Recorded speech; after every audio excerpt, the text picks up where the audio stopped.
Gênesis capítulo 1, nós vamos ler do versículo 1 ao 20. Vamos fazer uma leitura responsiva.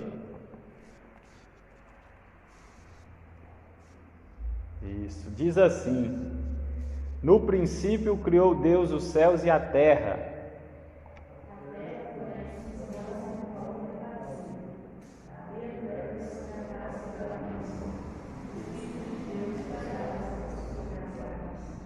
Disse Deus: haja luz, e houve luz.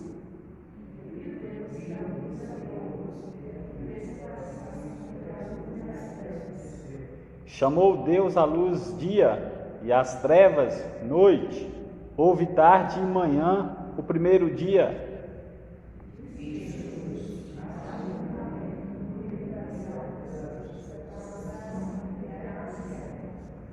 Fez, pois, Deus o firmamento e separação entre as águas debaixo do firmamento e as águas sobre o firmamento, e assim se fez.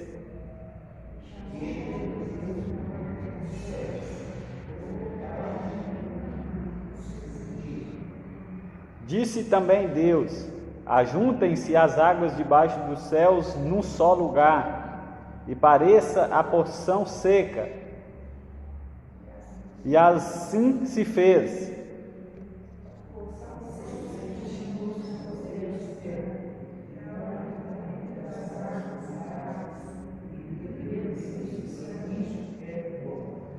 E disse: produz a terra relva, ervas que deem semente e árvores frutíferas, que deem fruto segundo a sua espécie, cuja semente esteja nele, sobre a terra. E assim se fez.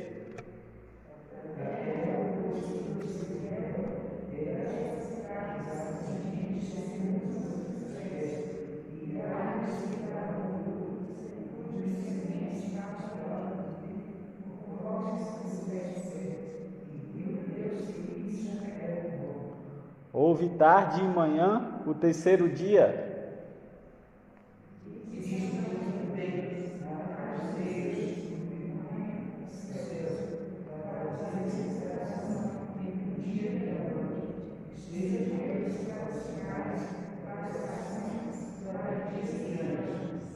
E sejam para luzeiros no firmamento dos céus, para alumiar a terra.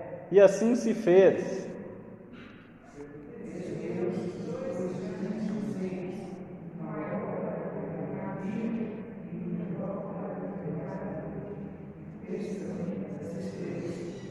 E os colocou no firmamento dos céus para alumiarem a terra.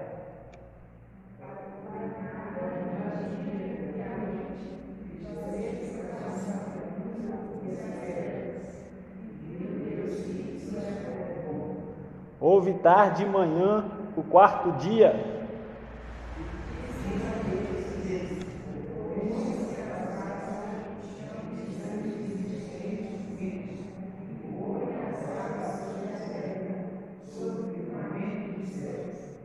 Amém, meus irmãos?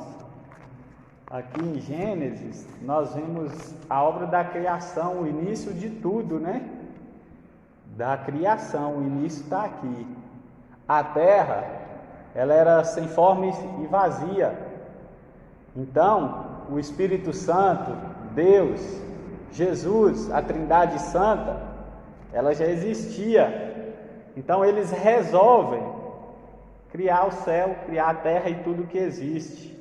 Então, Gênesis significa a criação, onde tudo se começou.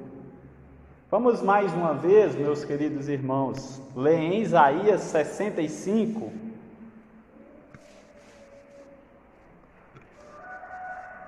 Isaías 65.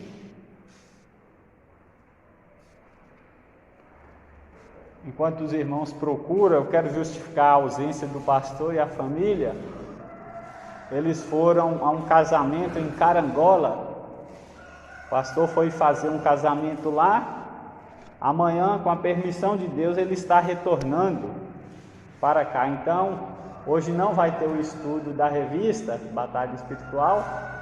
Por conta disso, no próximo domingo continua, viu? Isaías 65, nós vamos ler do versículo 17 ao 24. O título é Novos Céus e Nova Terra. Diz assim: Pois eis que crio novos céus e nova terra, e não haverá lembrança das coisas passadas, jamais haverá memória delas. Mas vós folgareis e exultareis perpetuamente no que eu crio, porque eis que crio para Jerusalém alegria, e para o povo regozijo. E exultarei por causa de Jerusalém, e me alegrarei no meu povo. E nunca mais se ouvirá nela nem voz de choro, nem de clamor. Não haverá mais criança para viver poucos dias, nem velho que não cumpra os seus. Porque morrer aos 100 anos é morrer ainda jovem, e quem pecar só aos 100 anos será amaldiçoado. Eles edificarão casas e nelas habitarão, plantarão vinhas e comerão o seu fruto. Não edificarão para que outros habitem, não plantarão para que outros comam, porque a longevidade do meu povo será como a da árvore, e os meus eleitos desfrutarão de todas as obras das suas próprias mãos. Não trabalharão debalde ou em vão, nem terão filhos para calamidade, porque são as posteridades benditas do Senhor, e os seus filhos estarão com eles. E será que antes que clamem, eu responderei? Estando eles ainda falando, eu os ouvirei. O lobo e o cordeiro pastarão juntos, o leão comerá palha com o boi, pó será a comida da serpente. Não se fará mal nem dano algum em todo o meu santo monte, diz o Senhor. Amém, meus irmãos? Aqui é a promessa do novos céus e nova terra, a qual ainda vai acontecer. Nós esperamos isso. A igreja de Deus, ela está destinada a estar nesse lugar. Mas enquanto isso não chega, por isso que tem provas, lutas, tem muitas coisas pesadas para passar, desânimo, cansaço, pecado para vencer. Mas a promessa é que esse dia vai chegar, e esse dia é a qual Deus tem reservado para os seus. Vamos louvar a Deus com o hino de número 26 do nosso inário.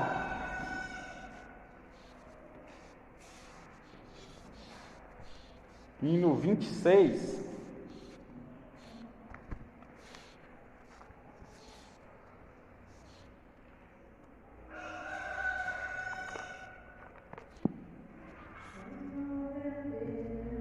Andeu maravilhado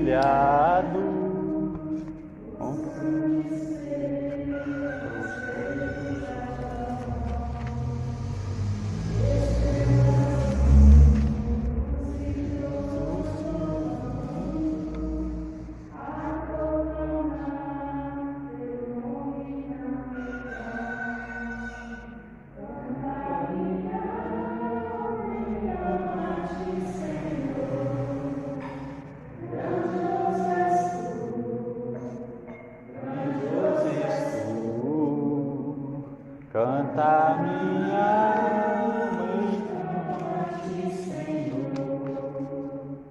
Grandioso és tu, grandioso és tu.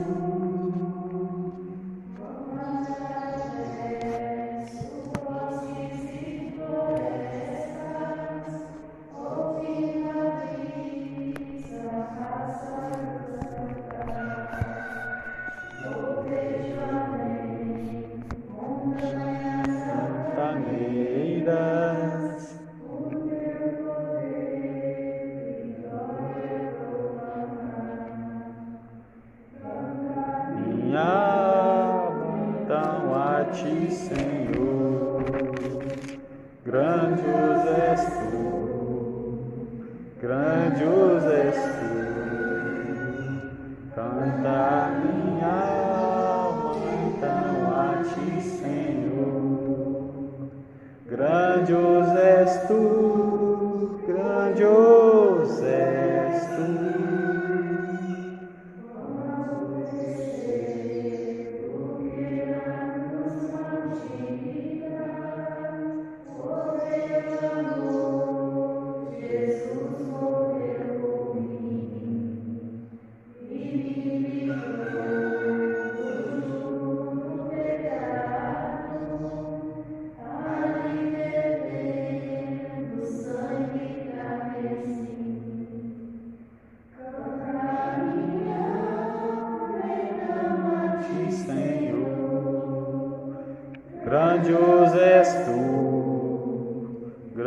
grandioso és tu. Canta minha alma então a ti, Senhor. Grandioso és tu, grandioso és tu.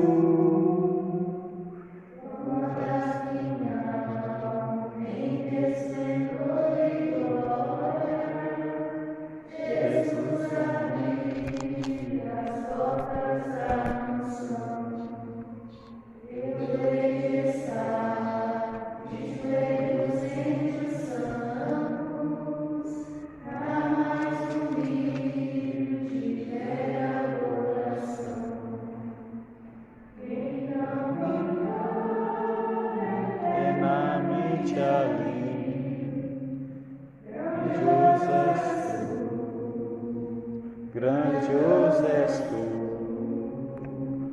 então cantar eternamente a mim. Grandioso és tu, grandioso és tu. Amém, meus irmãos? Mais uma vez, 1 João, carta de 1 João, capítulo 1, versículo 8, 9 e 10. Primeira carta de João, está no finalzinho.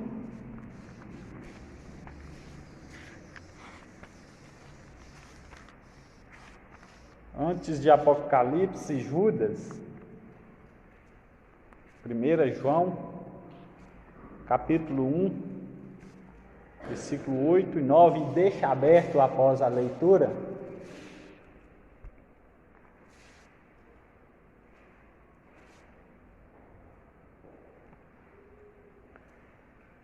Achando, deixa aberto. Diz assim, meus irmãos, versículo 8, 9 e 10.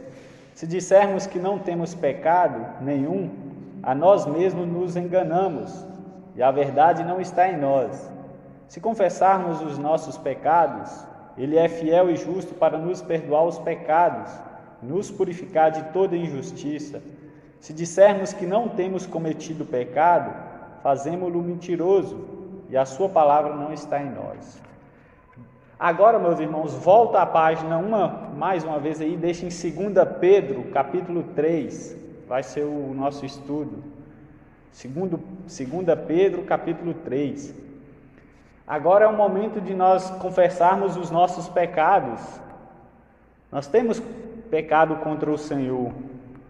Todas as vezes que deixamos meditar na sua palavra, um dia sequer para um cristão que não lê a Bíblia, é pecado de omissão. Aquele que sabe fazer o bem e não faz, comete pecado. Que nós venhamos a arrepender de todos os nossos pecados, ocultos, obras, pensamentos. Vamos inclinar as nossas cabeças, vamos pedir a Deus perdão. Vamos ficar alguns segundos em silêncio. Logo após eu vou pedir o irmão João Pedro para estar orando, João Vitor, para estar orando em voz audível. Vamos orar.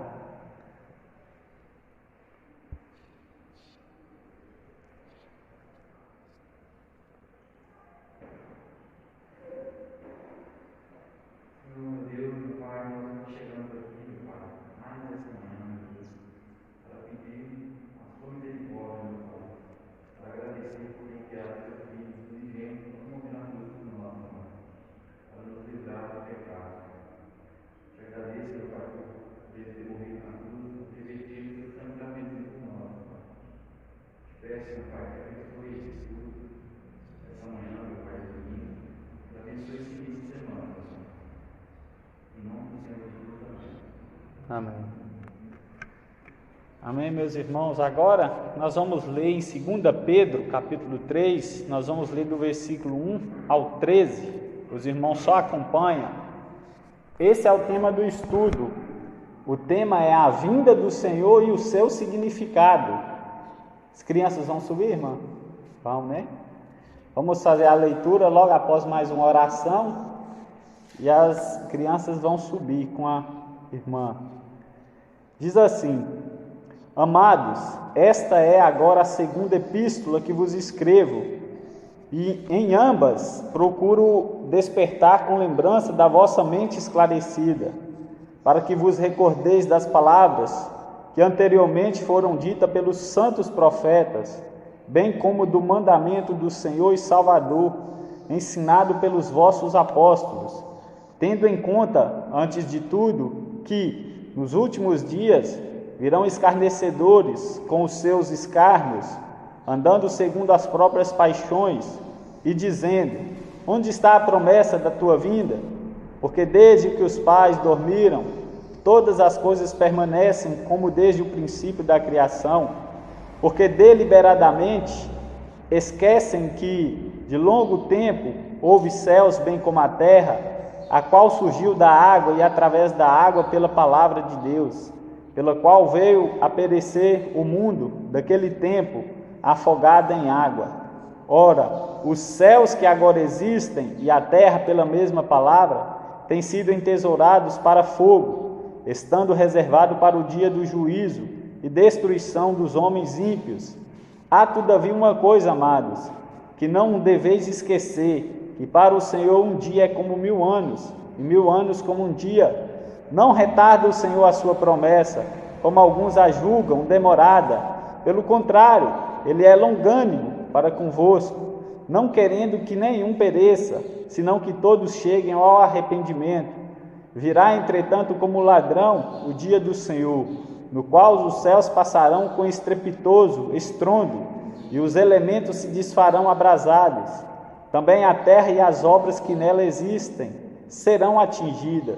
Visto que todas as coisas hão de ser assim desfeitas, deveis ser tais como os que vivem em santo procedimento e piedade, esperando e apressando a vinda do dia de Deus, por causa do qual os céus incendiados serão desfeitos e os elementos abrasados se derreterão. Nós, porém, segundo a sua promessa, esperamos novos céus e nova terra, nos quais habita a justiça. Querido Deus e eterno Pai, Pai bendito, Pai maravilhoso, Criador do céu, Criador da terra, a Ti pertence toda glória, todo louvor, todo domínio. Queremos, Senhor, mais uma vez nos dirigirmos diante de Ti em oração, que o Senhor venha nos ajudar, nos abençoar aqui nesta manhã, venha trazer iluminação ao texto para que nós podemos sair daqui edificados pelo poder da Tua palavra. Pai Santo, se for da Tua vontade, Senhor, abra os nossos corações para receber, colocar em prática a Tua palavra. Perdoa todos os nossos pecados, as nossas falhas.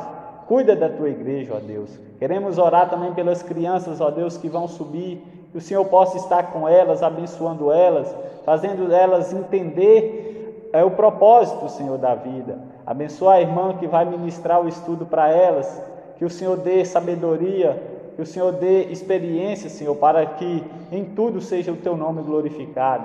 Nós oramos agradecidos em nome de Jesus. Amém.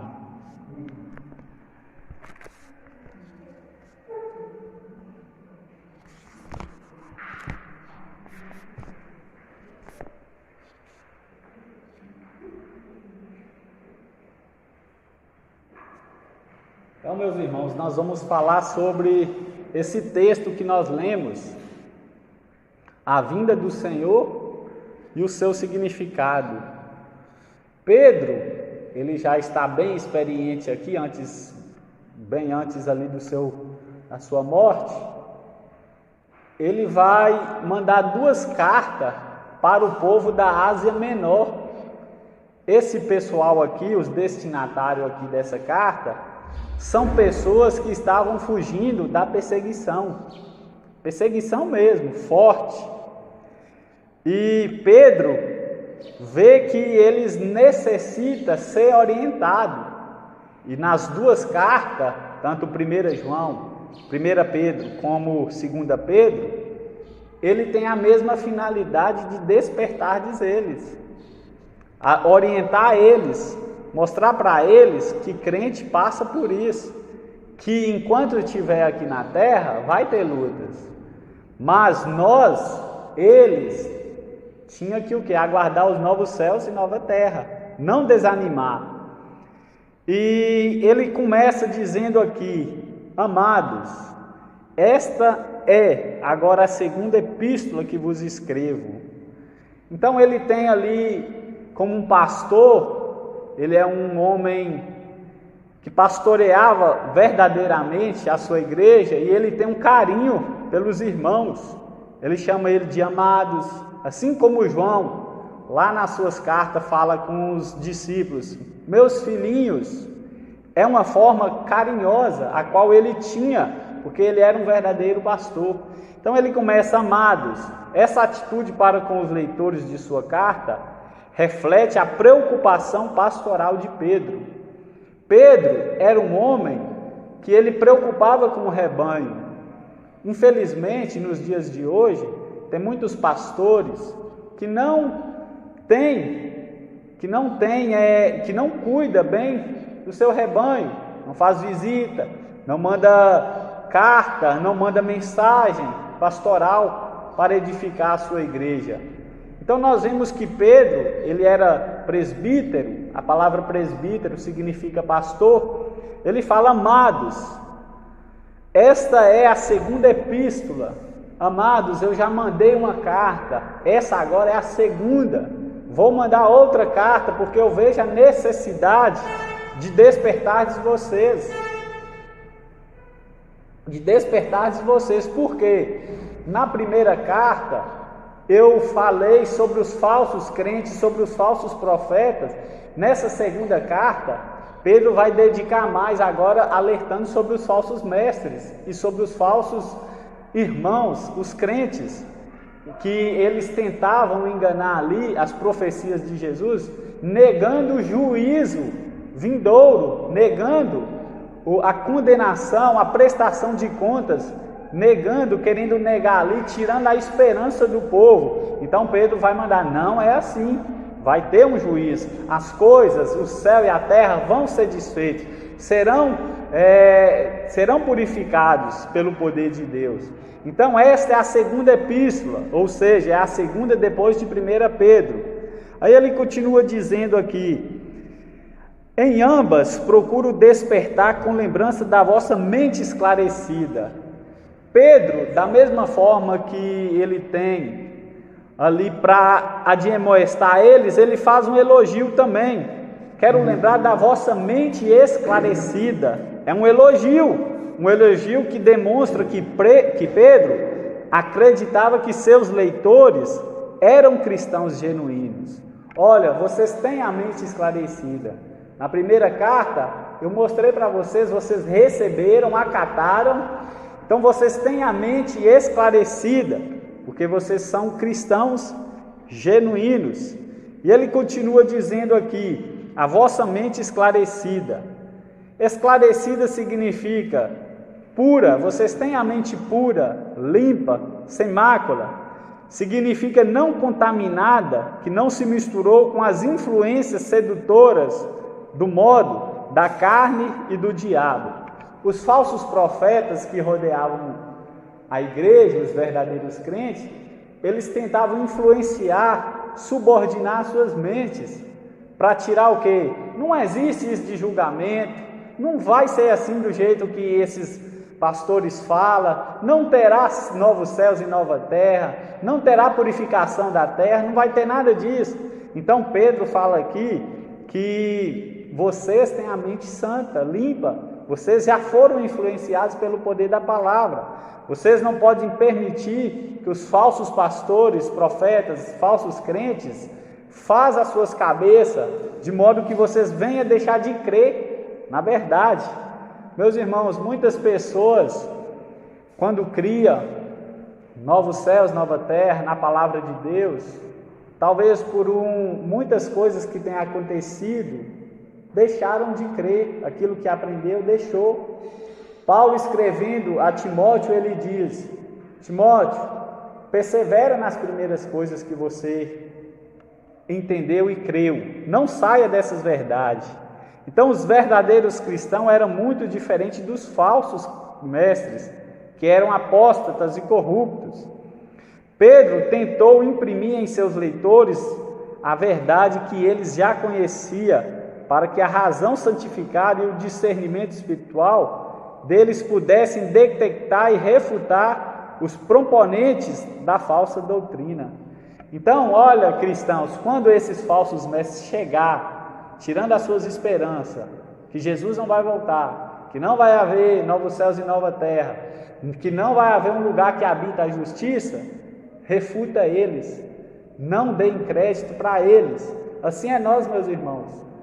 Diariamente, testemunhas de Jeová, outras pessoas vêm até nós querendo tirar aquilo que nós aprendemos, a nossa esperança. Não vai haver céu, não vai haver, vai ser uma terra, será na terra, a felicidade é na terra. Não existe coisa de trindade, não existe Jesus sendo Deus, é só um, é Jeová. Então que nós venhamos a estar preparados para isso, para refutar e não deixar que eles façam a nossa mente, a nossa cabeça. E o versículo 2 ele diz: para que vos recordeis das palavras que anteriormente foram ditas pelos profetas, bem como o mandamento do Senhor e Salvador, ensinado pelos vossos apóstolos. Então ele fala, olha, recordeis, vocês precisam ser sempre lembrados, vocês precisam sempre ser lembrados, eu sempre tenho que pregar. Por isso que, às vezes, muitas das vezes, as pregações, os estudos bíblicos, parece que foi a mesma, eu já ouvi isso. Por quê? Nós carecemos de ser sempre recordados, sempre lembrados, porque a maioria dos homens carece mais de ser lembrado do que informado. Nós já fomos informados, vai haver novos céus e nova terra, mas às vezes nós ficamos desapercebidos e esquece, nem lembra disso. Então por isso que a palavra de Deus chega no momento certo, para tornar a lembrar, recordar que vai haver, porque nós carecemos ser lembrados, informados nós já fomos. Quando lemos a Bíblia, quando alguém prega, evangeliza nós, é o momento de nós ser informado. Você já foi informado, você está aqui, é porque foi informado. Agora, pela palavra de Deus, você está sendo relembrado. E ele continua dizendo o que foram ditos pelos santos profetas. Aqui estão sendo considerados os profetas do Antigo Testamento que foram santos, em contraste com os falsos profetas, que são ímpios. A palavra de Deus foi escrita por esses profetas mencionados nas Escrituras. Em particular, esses profetas advertiram acerca do juízo futuro. Então, acerca do juízo futuro, desde o Antigo Testamento, olha lá, nós lemos em Isaías, eis que crio novos céus e nova terra.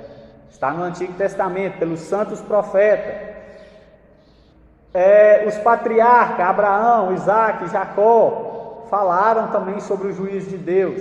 Depois teve o dilúvio, veio mais alerta da palavra de Deus. E ele continua dizendo que, no versículo 2, anteriormente foram ditos pelos santos profetas, bem como o mandamento do Senhor. Pedro está referindo às advertências de que ele e os outros apóstolos haviam escrito com relação ao castigo, que está em Judas, que vai haver um castigo, uma consumação vai haver. Ele continua dizendo, bem como o Senhor e Salvador, ensinado pelos vossos apóstolos. Os apóstolos de Cristo encheram os 260 capítulos do Novo Testamento de aproximadamente 300 referências sobre a segunda vinda de Jesus. Ou seja, só no Novo Testamento, de Mateus a Apocalipse, tem mais ou menos 300 advertências sobre a segunda vinda de Jesus. Isso não é por acaso, porque é um fato verídico. Então, a revelação do Novo Testamento acerca da vinda de Cristo para reunir os seus, as advertências sobre juízos escatológicos, as informações sobre o estabelecimento do reino de Cristo e os ensinos sobre a justiça eterna que Deus traria, são provas irrefutáveis em favor da segunda vinda e do castigo dos ímpios. Ou seja, por mais que as pessoas não querem acreditar, por mais que os ateus não acreditam, duvidam, independente eles crendo ou não, vai haver. Ou seja, o sol, ele brilha. Por mais que eu acredite que ele não brilha, por mais que os cegos não vejam o brilho do sol, mas ele continua brilhando. Assim é Deus. Por mais que a humanidade não creia, ele continua na sua posição e os seus decretos, a qual ele decretou, irá acontecer, querendo o homem que aconteça ou não. Pode orar para que não aconteça, pode fazer o que quiser, mas há de acontecer. Agora o versículo 3, meus irmãos.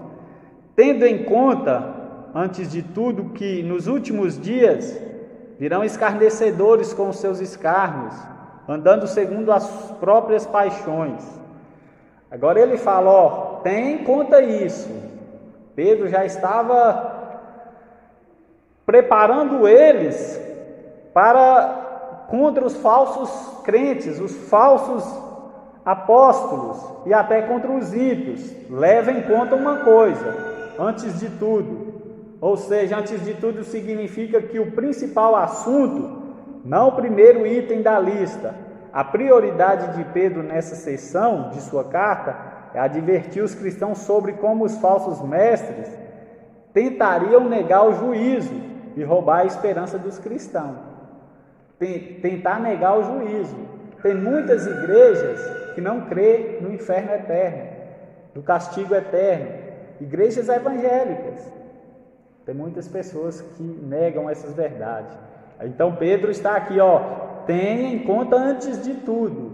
Tenha em conta o que, Pedro? Nos últimos dias, no final da era, no tempo do fim. Qual é esses últimos dias? Esses últimos dias refere-se ao período do tempo entre a chegada do Messias, quando Jesus veio, na chegada dele, ali em Mateus, até a segunda volta dele. Ele há de retornar. Então nós estamos vivendo os últimos dias, nós estamos no fim. Então, essa expressão significa entre a chegada do Messias e a sua volta. Toda a era será marcada por sabotadores da verdade cristã e especialmente da esperança da volta de Cristo. Então, meus irmãos, até a volta de Jesus nós vamos ouvir muitas coisas absurdas, coisas que nós nem imaginávamos que ouvir. Gente negando a volta de Jesus, negando que vai acontecer tudo. Pessoas que têm a sua mente cauterizada pelo diabo e pelos seus súditos, a qual nega a palavra de Deus. Já fala-se de atualizar a Bíblia. São pessoas que estão com as suas mentes cauterizadas. Então, nos últimos dias, no fim, perto da volta de Jesus, da segunda vinda de Jesus, virão escarnecedores, pessoas zombadoras, pessoas a qual vai criticar, zombar da palavra de Deus, virão escarnecedores. No intuito de negar o juízo após a segunda vinda, os falsos mestres argumentaram que a demora significa uma falsa esperança. Olha, vocês falaram que ele ia voltar, sempre vocês pregam falando Jesus está voltando, e até hoje nada. Perca a esperança, não existe isso. Ele não vai voltar como vocês esperam. Ele já veio uma vez. A terra, ela vai acabar e vai virar nada. Vai morrer, vai acabar, não vai acontecer mais nada. E é assim, vai chegar um dia que todos vão morrer e nada mais vai acontecer. Então virão pessoas assim, escarnecedoras, com crítica, zombando sobre a volta de Jesus. Então, duvidando da futura realidade do reino da justiça, andam segundo as próprias paixões. Então eles têm em mente, já que isso é falso, está demorando, Jesus não vai voltar, vou andar de qualquer jeito, vou aproveitar as paixões, vou aproveitar os desejos carnais, o hedonismo, vou aproveitar tudo, que ele não volta. Falou que ia voltar. Nós já estamos no século 21, 2022, cadê a promessa dele? Meu avô morreu esperando isso. Aliás, os apóstolos morreram esperando a volta dele. Não veio, já passou mais de 2000 anos e eu vou ficar aqui esperando? Eu vou aproveitar a minha vida.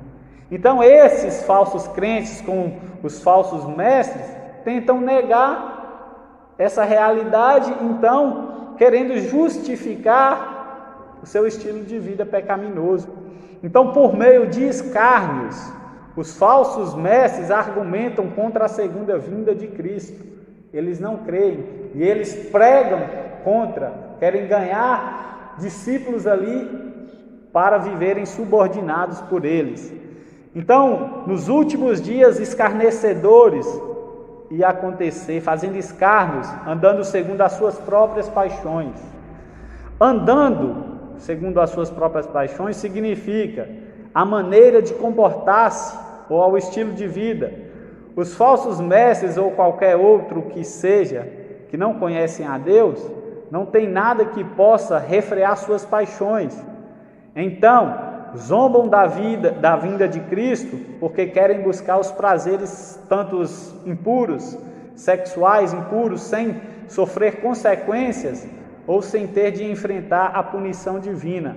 Querem uma escatologia que se adapte à sua conduta cristã. Não, Jesus é amor. Não é isso não. Ele é amor, Ele ama todos. Ele morreu por todos, Ele vai salvar todos. O sangue dele é suficiente para salvar todos.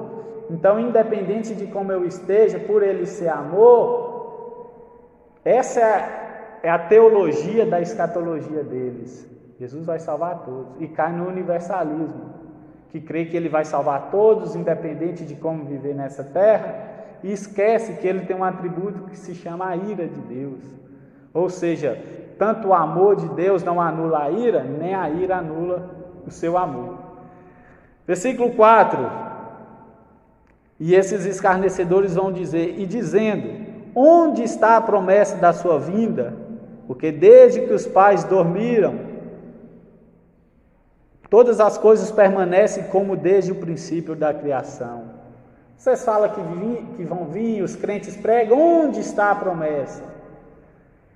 A forma aqui não é uma pergunta, meus irmãos. Aqui a gente lê como pergunta, né? Mas essa pergunta deles vai ser em forma de crítica, em forma de zombamento. Onde está deboche? Onde está a promessa da vinda de Jesus? A igreja primitiva, ali, ela cria que a volta de Jesus era iminente, a qualquer hora, pelos acontecimentos. O governador Nero ali afugentando, era um tipo do anticristo. Então eles criam que a volta de Jesus era iminente, a qualquer hora, a qualquer momento. Esses escarnecedores usavam um argumento emocional não bíblico contra a iminências. Suas alegações faziam uso do escárnio e do desapontamento. Ou seja, por eles crer que a volta de Jesus era iminente, esses falsos mestres chegavam diante deles. Onde está a promessa do seu Deus? Logo aquilo ele tentava colocar dúvidas em suas cabeças. Verdade, tantos sinais que têm acontecido. O anticristo se levantou, o Nero. E cadê Jesus? Ele falou que ia voltar. Então eles usavam aquilo e faziam apelos emocionais que mexiam no seu ser para tirarem a atenção deles sobre a volta de Jesus. Desde que os meus pais, ou seja, os patriarcas do Antigo Testamento, Abraão, Isaac e Jacó, todas as coisas permanecem. Então esse argumento contra a segunda vinda de Cristo está baseado na teoria do uniformitarianismo, que diz que todos os fenômenos naturais têm funcionado de modo regular, estável, igual, idêntico desde que a Terra foi formada. Os falsos mestres também estavam sugerindo que Deus está ausente das questões terrenas. Olha só, tem uma seita, chama deísmo. O deísmo, ele crê em Deus, não crê na parte total da Bíblia. Eles crêem que Deus existe, Jesus, mas Deus não interfere na humanidade, não é imanente, não é onipotente, não é onipresente e não é onisciente. Eles creem que Deus está lá no seu lugar, olhando, não interfere nos acontecimentos. Uma doença, não, ali se for curado, é algo da própria matéria do corpo. Eles não creem que a nossa oração a Deus tem eficácia, que Deus pode curar. Então, essa seita, ela tem crescido. Por quê? Aos acontecimentos, pandemia, ao sofrimento da igreja, e Deus não interfere. Cadê a intervenção divina? Então, eles creem que Deus largou a igreja e deixou se virar. Você se vira aí, quem perseverar, quem viver de modo digno, herdará o céu. Mas quem não, eu não deixei vocês aí, vocês se viram. Então, esses falsos profetas, então o deísmo não existe, não é de hoje, desde lá, tentaram colocar isso na mente deles. Vocês viram o que aconteceu no dilúvio? Foi algo natural, isso acontece regularmente, vem chuvas, inunda, vem tantas coisas. Então eles estavam sugerindo que Deus está ausente das questões terrenas. Na verdade, eles estavam ensinando o seguinte: não haverá um grande acontecimento futuro, escatológico, não vai ter isso. Um acontecimento cataclísmico de juízo divino no final da história, porque o universo não funciona desse modo. Ou seja, vocês crentes, vocês pregam sobre a volta de Jesus, há um registro histórico que aconteceu isso no passado, que vai ser já aconteceu alguns registros, mas do jeito que vocês estão falando, os céus queimarão, desfarão, dissolverão. Vocês têm algum... Eles creem que isso aconteceria regularmente. Aí eles vão falar assim: nunca houve um juízo assim, do jeito que vocês falam. Então, por que deveríamos esperar um juízo futuro? Nada catastrófico aconteceu no passado, por isso nada catastrófico acontecerá no futuro. Não haverá nenhum tipo de invasão divina, nenhum juízo sobrenatural contra a humanidade. Aí os que eram fracos, que não liam Bíblia, ia seguir eles, qualquer vento de doutrina, deixavam a verdade. Aí o versículo 5, meus irmãos, diz: porque deliberadamente esquecem que de longo tempo houve céus bem como a terra, a qual surgiu da água e através da água pela palavra de Deus. Deliberadamente, ou seja, voluntariamente, eles esquecem, consideram que eles desconsideram que Deus já interveio na história, quando mandou o dilúvio. Em sua busca para evitar a doutrina do juízo, os falsos mestres ignoram de modo deliberado os dois principais acontecimentos cataclísmicos que aconteceram antes pelas mãos de Deus, tanto a criação e tanto o dilúvio. Nunca tinha chovido. Deus mandou água, Deus mandou chuva, tanto de baixo para cima e tanto de cima para baixo. E agora, esse evento que irá acontecer no futuro, não será mais água, fogo. Deus fez uma promessa, colocou um arco no céu, falando que não ia mais fazer o que ele fez. Então, agora, o próximo evento futuro será pelo fogo. Então eles esquecem do dilúvio, mas não é que eles esquecem, eles negam. Não, você tem prova? Você viu? Você tirou foto? As pessoas incrédulas, não creem pela fé. Então, de longo tempo houve os céus pela palavra de Deus. A criação foi a maneira pela qual Deus entrou no vazio. Então, tudo era vazio, Deus, por meio da criação, entrou nesse vazio e levou o universo a existir, não por meio do uniformitarianismo, mas por uma criação instantânea, que durou 6 dias. Nada esteve sujeito a um processo evolutivo constante, monótono. Em 6 dias de 24 horas, todo o universo foi criado de maneira madura e completa. Então tudo passou a existir pela criação de Deus. 6 dias de criação. O 7º dia Deus descansou. Nossa, Deus é Deus e descansou, vai.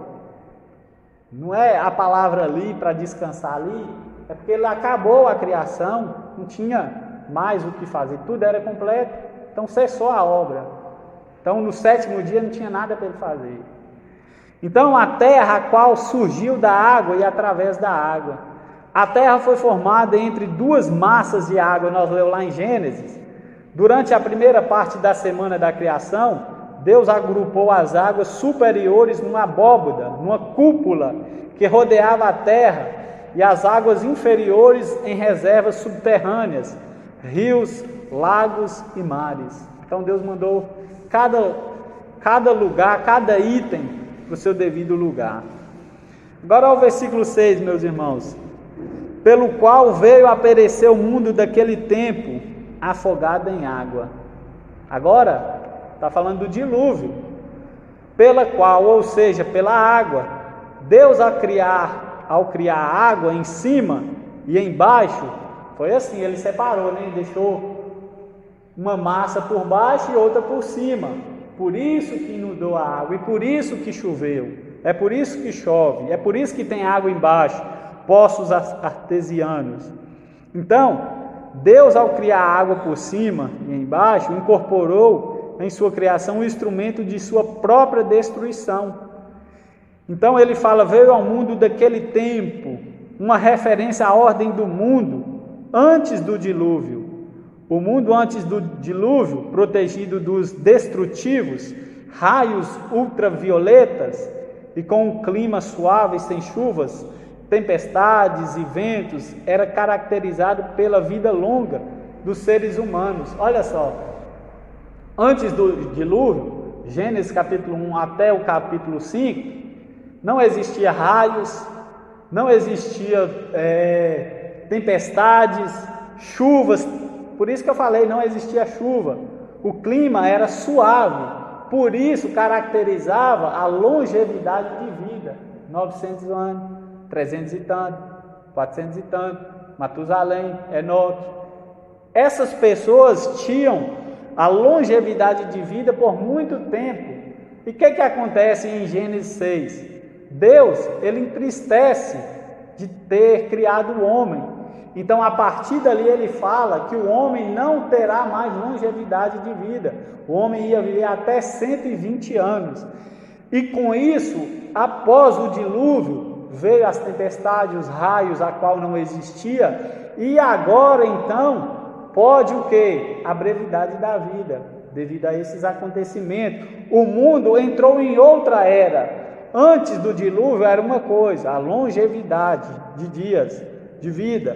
Agora após ali do dilúvio, até chegar em Salmos ali, o homem, há uma promessa que o homem ia viver até 120. De Salmos em diante, no tempo de Davi, 60, 70, 80, o que passar, enfado, canseira. Ah, mas como é que tem gente aí de 90, 100 e poucos anos? Canseira e enfado. Então, meus irmãos, o dilúvio universal inundou toda a terra e alterou a ordem original do mundo criado. Foi tudo, todos os lugares que existia, a água alcançou, passou por cima de tudo. Então, e pela capacidade da terra, como uma estufa, de produzir em abundância. Agora o versículo 7.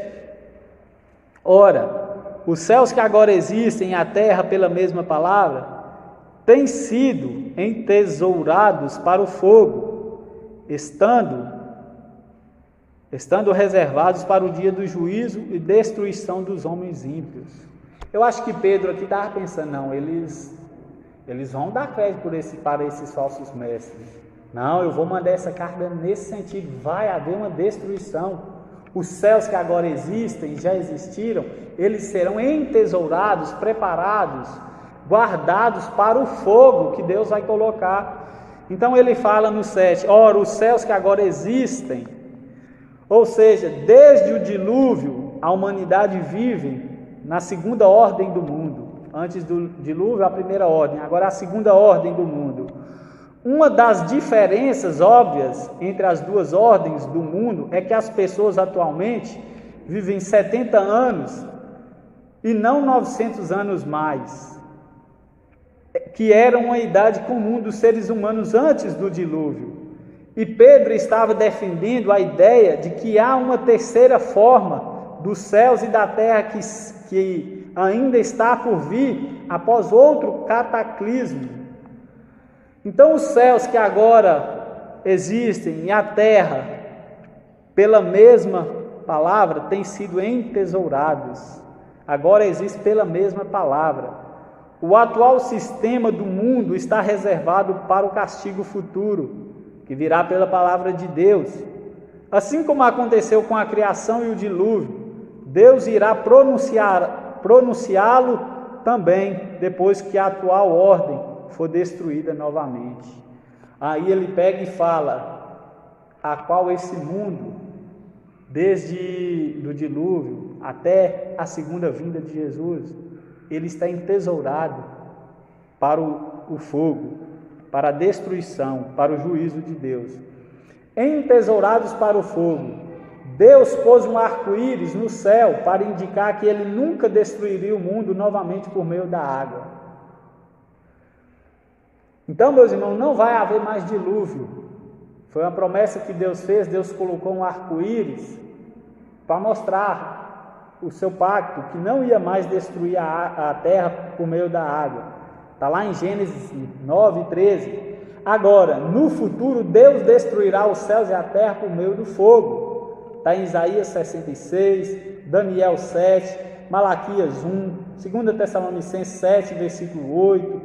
Então, Deus irá pôr fogo para purificar no céu e na terra.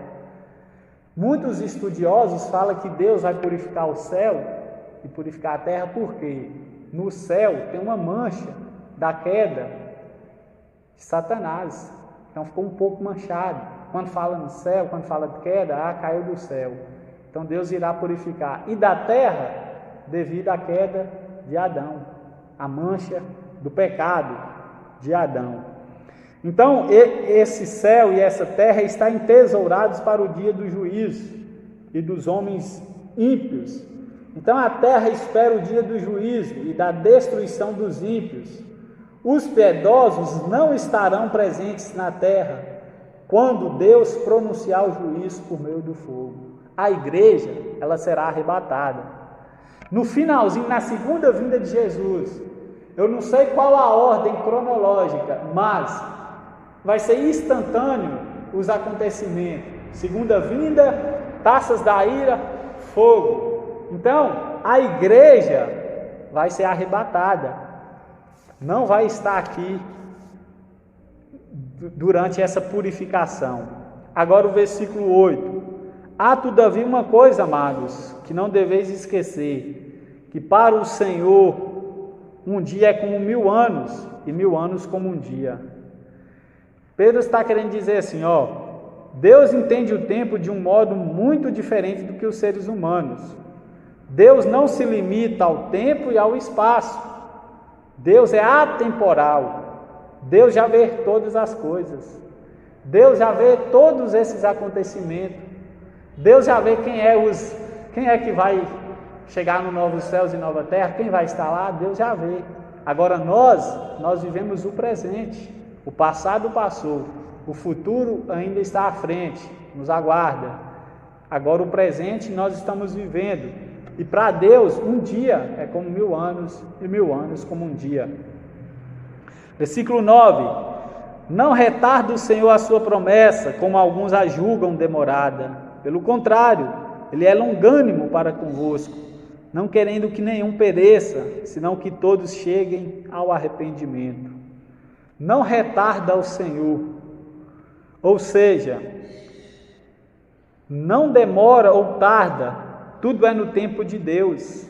Deus não passa do tempo. Deus não chega antes do tempo. Tudo é no tempo. Ele não retarda. Mas Ele é longânimo para convosco. Aqui essa longanimidade de Deus, nós vemos ela de duas maneiras. Para os cristãos e para os ímpios. Para os cristãos, querendo que aqueles cristãos que estão brincando, aqueles que estão na sonolência, na apatia, na fraqueza, na frieza, no desânimo, querendo que eles despertem. Então Ele é longânimo, tardio em irar. Ele espera. E para os ímpios que se convertam, que dê ouvidos, abra o seu coração diante dos sinais, e que dê lugar para a palavra de Deus. Então ele é longânimo, ou seja, Deus suporta blasfêmias ainda. Deus está suportando zombaria, escárnios, está suportando. Ele é longânimo.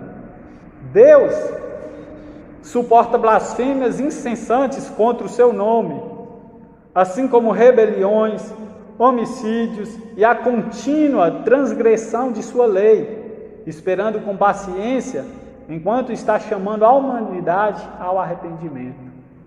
Ou seja, de maneira que esses acontecimentos têm acontecido, pandemia, peste, homicídios, blasfêmia, ele está esperando e estendendo a mão para o arrependimento da humanidade, para que ele se arrependa. Ele está chamando a humanidade ao arrependimento. Então por isso que ele tem suportado. Nossa, os jornais, olha o que o mundo virou, o homem, o monstro que virou. Será que Deus não está vendo? Por que uma criancinha é abusada, tão nova, é estrupada? Por quê? Por que um ladrão rouba coisa que não é dele? Por que o filho mata o pai? Será que Deus não está vendo isso? Não, ele é longânimo, a sua palavra está se cumprindo, para que a sua volta seja no tempo a qual Deus já decretou. E qual é a intenção, e qual é a finalidade de Deus ser longânimo? Ele não quer que nenhum se perca, e sim que todos cheguem ao arrependimento. A prova que Deus não quer que nenhum se perca é que ele é paciente. Ele manda sinais, ele manda advertências, ele manda pestes, ele manda pandemias, manda fome e etc. Para que a humanidade veja e se volte a ele com confiança e arrependimento, com crença. Então, não querendo que nenhum pereça e chegue ao conhecimento, tanto ímpio e cristãos, ímpios se arrependam dos seus pecados e cristão volte para Cristo, muda de vida, converta-se de verdade. Então, meus irmãos, essa é a longanimidade de Deus. Se Deus não fosse longânimo, a nação de Israel, ela tinha sido engolida viva pelo diabo. Nós não estaríamos aqui. Versículo 10: virá entretanto como ladrão o dia do Senhor, no qual os céus passarão com estrepitoso estrondo, e os elementos se desfarão abrasados.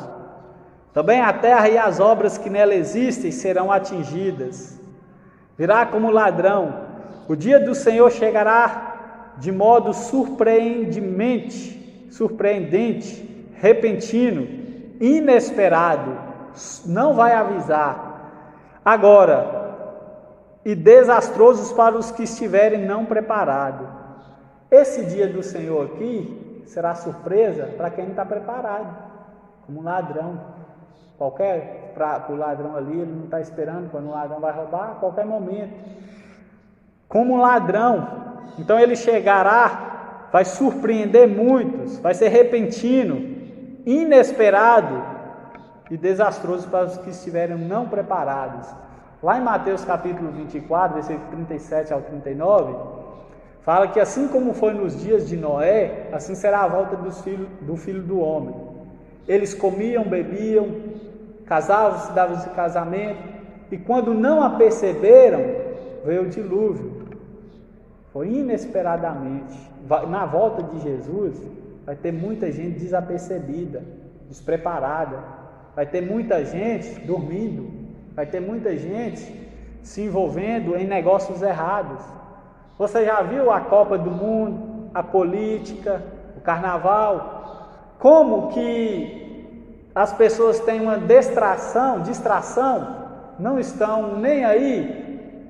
Não sei se vai ser nesse dia, mas se for, vai pegar muita gente de surpresa. Muitos irão ficar sem entender o que está acontecendo. Então, o dia do Senhor compreende a execução de juízo, condenação, destruição. Esse é o dia do Senhor. Agora, os céus passarão com estrepitoso estrondo. Os céus referem-se ao universo físico. O estrepitoso estrondo implica em um barulho de objetos sendo consumidos por chamas. O barulho será por causa das chamas que vão queimar. Então vai fazer um barulho gigantesco.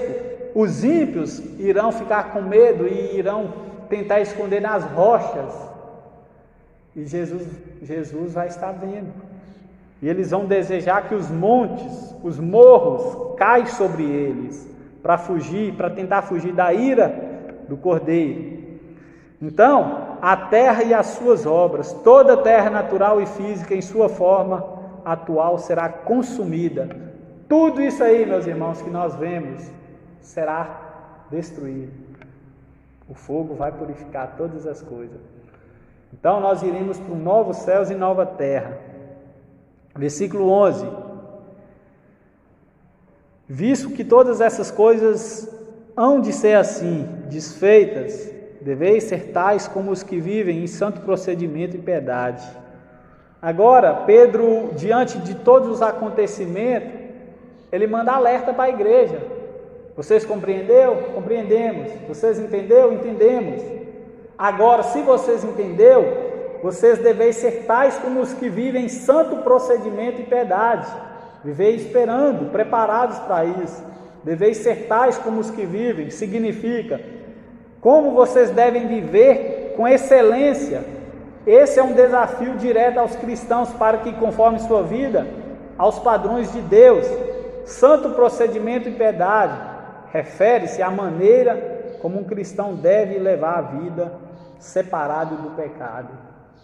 Então, meus irmãos, alertas, advertências nós temos demais. Versículo 12: esperando e apressando a vinda do dia de Deus, por causa do qual os céus incendiados serão desfeitos e os elementos abrasados se derreterão. Esperando e apressando. Apressando aqui significa desejar com entusiasmo que algo aconteça. Desejar com entusiasmo que algo aconteça. Mateus capítulo 24, versículo 14, meus irmãos, fala que quando o evangelho do reino for pregado em todas as nações, virá o Filho do Homem. Nós, como crentes, quando nós pregamos a palavra de Deus, a qual é uma ordem, nós estamos contribuindo para o retorno de Jesus.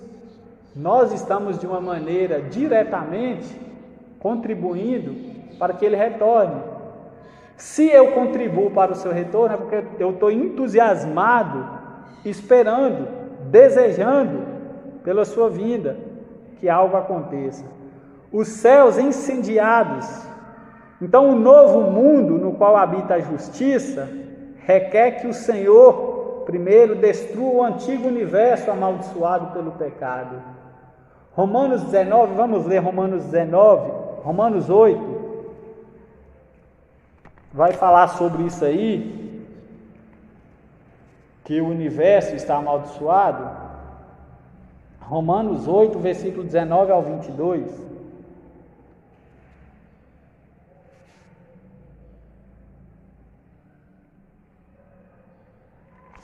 Romanos 8, versículo 19 ao 22.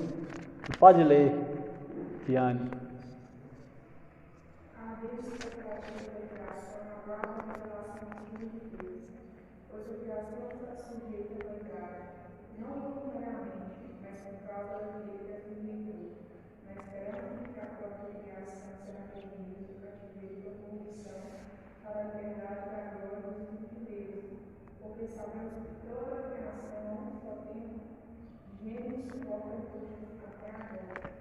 Isso.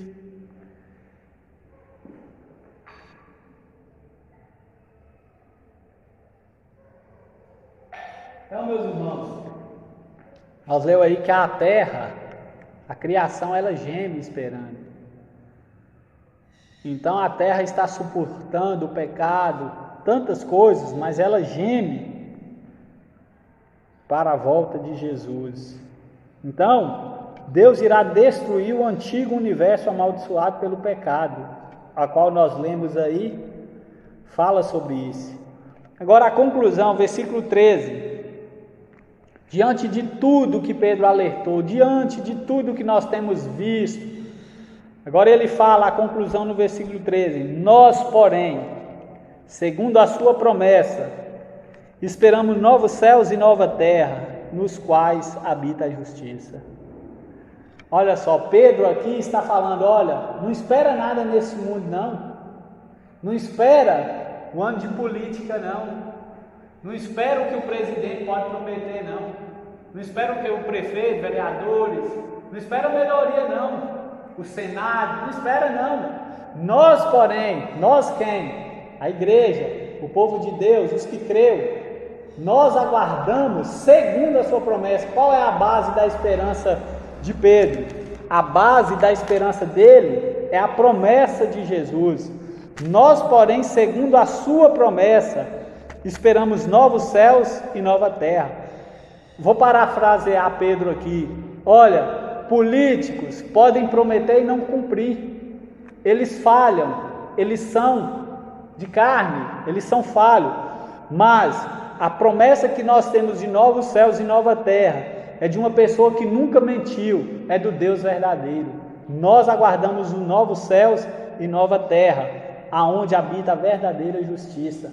Então, meus irmãos, enquanto nós estamos aqui, vai haver injustiça, vai haver subornos, corrupção, pecado, tantas coisas, mas você, eu, nós iremos para um lugar onde tudo isso vai passar. Nós iremos para um lugar de perfeição, de coisas verdadeiras, de consumação do pecado, não vai haver mais. Então, novos céus e nova terra. A promessa de um novo universo está arraigado no Antigo Testamento. As palavras novos e novo e nova terra significam novidade em termos de qualidade, ou seja, diferentes do que eram antes, não apenas novo no sentido cronológico. Ou seja, novos céus e nova terra aqui não é que vai haver outro, tipo assim, Deus vai criar outros no sentido de que nunca existiu, não. É novo em qualidade, é outra dimensão, é outra qualidade. Ele vai purificar e da matéria já criada, ele vai purificar ela. Então vai haver novos no sentido de qualidade e não no sentido de cronologia, de outro. Não, aonde habita a justiça. O universo é novo em termos de qualidades, porque a justiça se instalou nele e fez morada permanente e exclusiva. No céu acaba a injustiça. Então, meus amados irmãos, creia nessas promessas, tenha esperança. Jesus vai voltar, Jesus vai retornar, Ele vai buscar a sua igreja. Ele nunca mentiu. Ele diz: vou para o Pai e voltarei. Buscarei, para onde eu estiver, estejais vós também. E disse um: Senhor, eu não sei o caminho. Onde está o caminho? Eu sou o caminho. Então, o caminho para os novos céus e nova terra é Jesus. Tem um teólogo que diz: no céu nós não vamos conhecer completamente a Deus. Quando eu ouvi, eu fiquei: mas nós vamos estar face a face com Deus, mas nós não vamos conhecer. Aí ele foi explicar: toda a eternidade que nós vamos viver é para conhecer Ele, mas nós nunca vamos conhecer Ele na íntegra. Isso é tremendo, meus irmãos. Nós não vamos estar lá no céu de braço cruzado, achando que não tem nada para fazer. Vai ter coisa para fazer. Muitas coisas nos aguardam. Paulo fala que os seus ouvidos não ouviu, a sua mente é fraca para compreender as coisas que estão no céu. É as coisas que Deus tem preparado para a igreja, as coisas que o ouvido não tem como ouvir. É insondável, é inimaginável. É onde habita a justiça, a verdade. Deus estará lá conosco. Então, que nós venhamos ter essa esperança, não desfalecemos. Vamos inclinar nossas cabeças, vamos orar ao Senhor mais uma vez.